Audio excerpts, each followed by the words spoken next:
శ్రీ గురుభ్యో నమః. శ్రీ మహాగణపతి నమః. 5 జూలై నుండి 21 జూలై వరకు చంద్రమాను అనుసరించి గోచార రీత్యా యొక్క పక్షకాలం అంటే రాబోతున్నటువంటి అమావాస్య నుండి పౌర్ణమి వరకు ఈ యొక్క కుంభరాశి వారికి ఎలా ఉండబోతుంది అనేది చూద్దాం. 2 వారాల కాలం ఎలా ఉండబోతుంది అనేది చూద్దాం.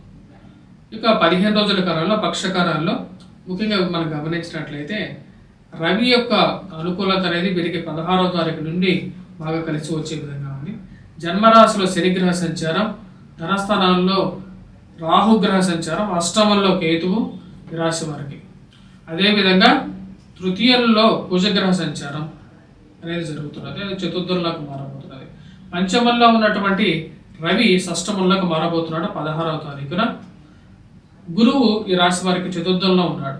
అదేవిధంగా మిగతా గ్రహాలు బుధుడు, శుక్రుడు వచ్చేటప్పటికి ఈ రాశి వారికి పంచమంలో నుండి షష్టమంలోకి వస్తున్నాడు అనమాట. శుక్రగ్రహ సంచారం జరుగుతున్నది. శుక్రుడు, బుధుడు, లక్ష్మీనారాయణ యోగం షష్టమంలో జరుగుతున్నది రాశి వారికి. ఇటువంటి గ్రహస్థితి ఈ రాశి వారికి ఎటువంటి ఫలితాలు ఇస్తుంది అనేది చూద్దాం. ఈ రాశి వారికి జన్మరాశిలోకి శనిగ్రహ సంచారం జరుగుతున్నప్పుడు మానసిక బాధ అనేది ఉంటుంది. ఎందుకంటే ఏళ్ళనాటి శనిలో శని జన్మరాశిలో ఉన్నప్పుడు అది ఆ యొక్క బాధ అనేది ఉంటుంది. తృతీయాన్ని మరి అదేవిధంగా రాజ్యస్థానాన్ని ఎప్పుడైతే శని తన యొక్క త్రిపాద దృష్టితో చూసినప్పుడు తన యొక్క ప్రభావం అనేది ఉద్యోగం మీద కూడా ఉంటుంది అన్నమాట.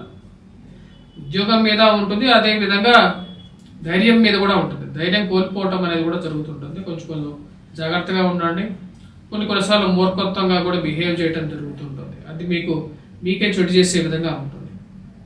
ఈ రాశి వారికి వచ్చేటప్పటికి గురువు యొక్క అనుకూలత అనేది ఈ రాశి వారికి అంత అనుకూలంగా లేదు. చతుర్థంలో ఉన్నటువంటి గురువు కొంచెం ప్రతిబంధకంగా ఉంటాడు.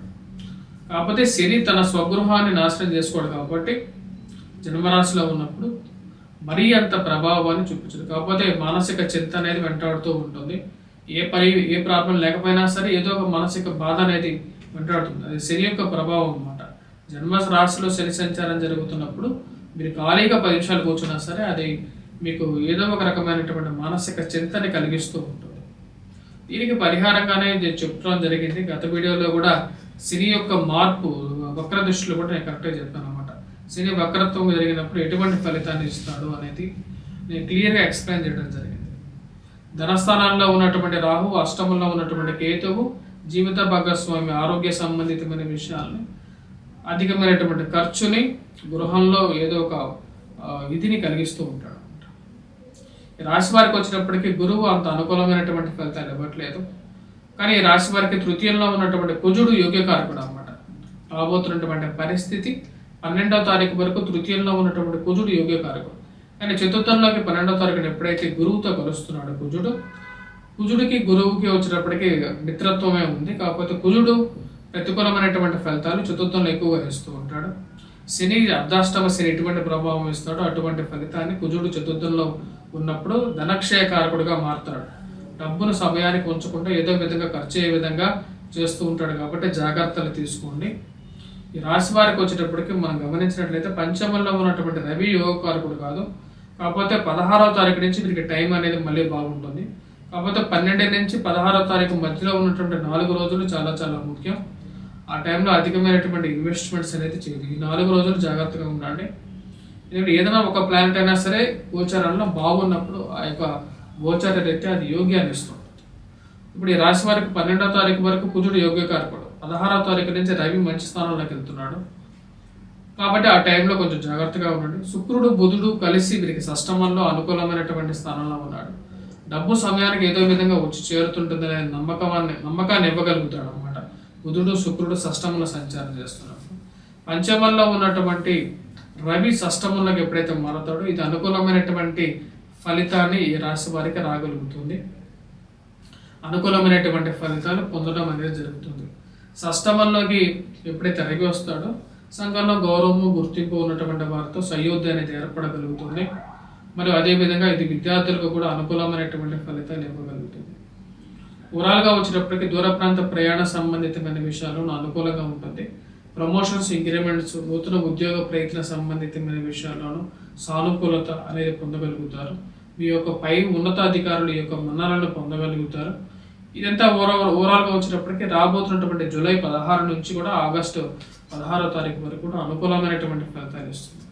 కాకపోతే ఇక్కడ ఒక చిన్న ఇష్యూ కూడా ఉందన్నమాట. ఏంటంటే శుక్రుడు రవి కలిసినప్పుడు షష్టమంలో ఉన్నప్పుడు స్త్రీలత కొంచెం జాగ్రత్తగా ఉండండి.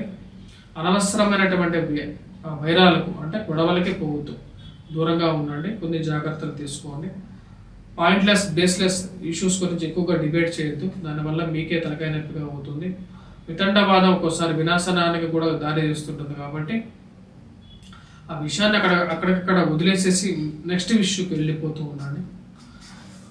మీకు జాతక రీత్యా వచ్చినప్పటికీ జన్మరాశులు సంచారం చేస్తున్నటువంటి శనికి సప్తమ దృష్టి, అష్టమ దృష్టి, తృతీయ దృష్టి, రాజస్థానంలో దృష్టి ఉంటుంది. కాబట్టి వైవాహిక జీవితంలో మనస్పర్ధలు అనేది ఉంటుంది, మానసిక చింతన అనేది ఉంటుంది, అదేవిధంగా అధికమైనటువంటి కష్టం అనేది కూడా ఉంటుంది.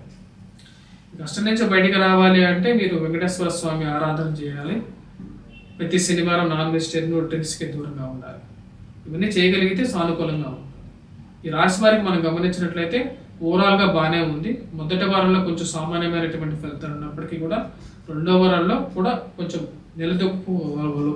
నిలదొక్కుంటారు. దానికి ముఖ్య కారణం ఇలా చెప్పినట్టుగా ఆ 4 రోజులు కొంచెం జాగ్రత్తగా ఉండగలిగితే, 12 నుంచి 16 వరకు కొద్దిగా 4 రోజులు జాగ్రత్తగా ఉండగలిగితే, తృతీయంలో ఉన్నటువంటి కుజుడు, షష్టమంలోకి రాబోతున్నటువంటి రవి ఇద్దరు యోగకారకులు అనమాట. తద్వారా వచ్చేటప్పటికి వీరికి అనుకూలమైనటువంటి ఫలితాలుగానే గోచరిస్తాయి. దాని తర్వాత ఈ రాశిలో ఉన్నటువంటి వారు ముఖ్యంగా విద్యార్థులు ఎటువంటి ఫలితాలు చేసుకోవాలి, ఎటువంటి పరిస్థితి ఉంది అనేది చూద్దాం. విద్యార్థులకు వచ్చేటప్పటికి అనుకూలమైనటువంటి కాలంగానే చెప్పవచ్చు. కానీ గురుగ్రహ అనుకూలత అనేది తక్కువగా ఉంది రాశి వారికి. ఇరుగు పొరుగు సఖ్యత విషయంలో జాగ్రత్తగా ఉండాలి. కుటుంబంలో అన్యోన్యత అనేది పెంపొందించుకోవాలి. అందరూ కలిసి ఒకటే మాట మీద ఉండేటట్టుగా చేసుకోవాలి. ఒక్కొక్కరు ఒక మాటలో ఇంట్లో ఉన్నటువంటి వారు అలా ఉండకుండా అందరూ కలిసి ఒకటే మాట మీద ఉండేటట్టుగా ఉండండి. ఈ రాశిలో ఉన్నటువంటి విద్యార్థులకి మిశ్రమమైనటువంటి ఫలితాలుగా ఉన్నప్పటికీ కూడా రవి యొక్క అనుకూలత అనేది కలిసి వస్తుంది. పోటీ పరీక్షల కోసం గ్రూప్స్, ప్రిలిమ్స్ ప్రిపేర్ అవుతున్నటువంటి వారికి సానుకూలమైనటువంటి ఫలితాలు రాబోతున్నటువంటి 16వ తారీఖు నుంచి ఒక 4 రోజుల పాటు పొందడం అనేది జరుగుతుంది. ఈ రాశిలో ఉన్నటువంటి విద్యార్థులు గురుగ్రహ అనుకూలతను పెంపొందించుకోవడం కోసం ముఖ్యంగా గురుగ్రహ మంత్ర జపం చేసుకోవటం, దత్తాత్రేయ స్వామి ఆరాధన చేసుకున్నట్లయితే సానుకూలమైనటువంటి ఫలితాలు పొందడం అనేది జరుగుతుంది. ఈ రాశిలో ఉన్నటువంటి వారు ఎటువంటి పరిహారాలు చేసుకోవాలి అనేది చూద్దాం. గురుగ్రహ మంత్ర జపం, దత్తాత్రేయ స్వామి ఆరాధనతో పాటు రాహుగ్రహ మంత్ర జపం, దుర్గాదేవిని పూజించడం, కేతుగ్రహ మంత్ర జపం కూడా చేసుకోవాలి. వినాయకుడిని కూడా పూజించాలి. సెల్ఫ్ డ్రైవింగ్ చేసేటువంటి వారు ముఖ్యంగా వారు పూజించాల్సినది వినాయకుడిని. ఓం గం గణపతియే నమః అనే మంత్రాన్ని పఠించి సెల్ఫ్ డ్రైవింగ్లో వెళ్ళినట్లయితే సానుకూలమైనటువంటి ఫలితాలు పొందగలుగుతారు.